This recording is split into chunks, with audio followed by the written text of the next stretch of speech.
kung hirap lang ang pag-uusapan, talagang ayaw ko na talaga. Gusto kong umahon na talaga kasi mula ng aking pagkabata, hindi ko naranasan yung maginhawang buhay. Habang nahihirapan ako, mas lalo ako nagpupunyagi, lalo akong talagang tumatapang na labanan yung kahirapan. Kasi nakikita ko sa siyam kami na magkakapatid, walang mahilig sa negosyo. Parang iba yata, parang gusto na nila yung kahirapan. Ako hindi. Kasi nakikita ko yung ibang tao, bakit ganun? So sabi ko, kung kaya ng iba, bakit hindi sa akin? Ito yung bahay talaga namin dito noon. Dito. Yan. Wala kaming kapitbahay dito, kami lang. Walang kuryente, walang tubig. Kubo lang. So ang sabi ko sarili ko, kailangan mapupunyagi ako. Kasi aahon kami sa kahirapan, dalhin ko yung pamilya ko. Doon ako nag-umpisa talaga pumasok sa network industry, mga year 1999. By year 2000, nakakuha ako ng unang sasakyan ko, yung motorsiklo na Krypton. 5 years kong ginamit yun, inikot ko yung buong Mindanao. Tapos, habang binabaybay ko yun, dinadaanan ko, ulan, init, lahat. Naharap ako pag dumadaan yung magagandang sasakyan, sabi ko, palang araw, magkakaroon din ako ng ganyan. Marami akong pinasukan, kaya lang, hindi siya nag-successful. Kaya may mga panahon na iniwanan ko na rin. Kumita din ako, kaya lang, gusto mo pang magtrabaho, nawala na eh. Kasi magsara yung kumpanya. Kung iniisip ko lang sarili ko, okay na sa akin, kaya ko naman eh, kasi sanay naman ako sa hirap. Pero ayaw kong ipamana, especially sa pamilya ko, at lalo na nung nagkapamilya ko, ayaw kong ipadaan doon ang hirap na pinagdaanan ko sa mga anak ko. So, gusto kong umahon. Kasi ako yung tao na pag gusto ko yung isang bagay, ginagawa ko yan, kahit ano man ang hirap. Kasi titingnan ko, wala na akong balikan. Doon ako galing sa hirap. So, saan ako pupunta? Dapat pupunyagi ako para pagdating ng panahon, at least makaahon rin kahit papaano. Hanggang dumating yung mga year 2008, 2009, nakita ko yung Royal. Sabi ko, aba, parang okay to Filipino-owned company. So, ibig sabihin, pag Pilipino ito, natutulungan ko yung kapwa ko Pilipino. Bakit hindi ako susuportahan ito? Actually, nakatatlong beses ako pumunta sa Maynila. Hindi nila alam, umatin ako ng RBP. Gusto ko lang makita kung gaano talaga katibay yung kumpanya, ano yung background ng kumpanya. So, nung nag-umpisa ako, doon ako sa Cagayan de Oro, nakinig lang ako sa RBP, nasa likod lang ako. Marami na sila eh. Sabi ko, sige lang. Pag nag-decide ako dito, after how many months, dadami din yung grupo ko, magkakaroon ako.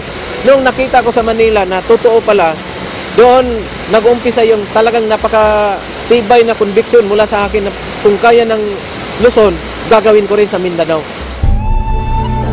2010, doon ako nag-umpisa na talagang ikinumit kong sarili ko, gawin ko yung Royal.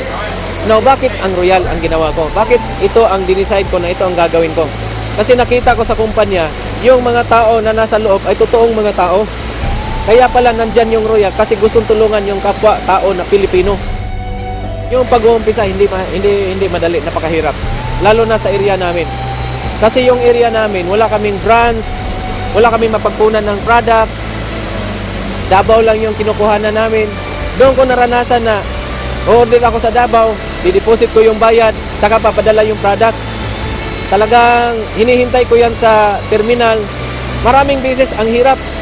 Natutulog lang ako sa terminal, hinihintay ko yun para maserve ko yung Iligan, Pagadian, Osamis, hanggang Zamboanga City.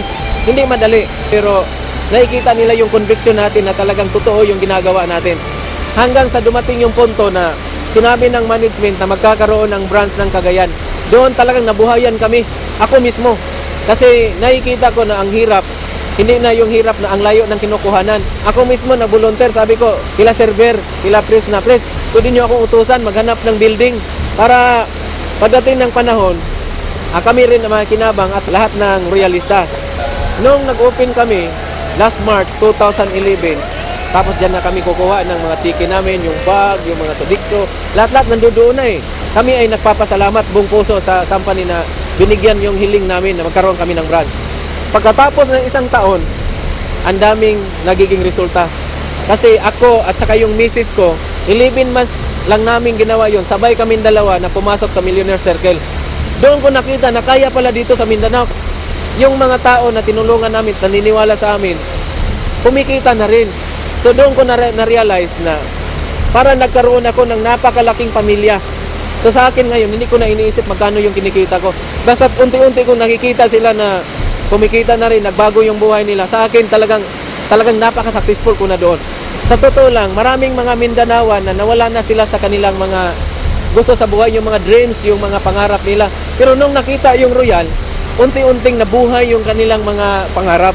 So gusto rin namin, pangarap rin namin na yung biyaya na natatamo ng Luzon, ganun din sa Visayas, unti-unti na nandito sa Mindanao din. Nagbibigay sila ng equal opportunity sa buong Pilipinas o buong mundo. Na kahit nasa Mindanao kami, talagang yung Royal, iniisip pa rin kami.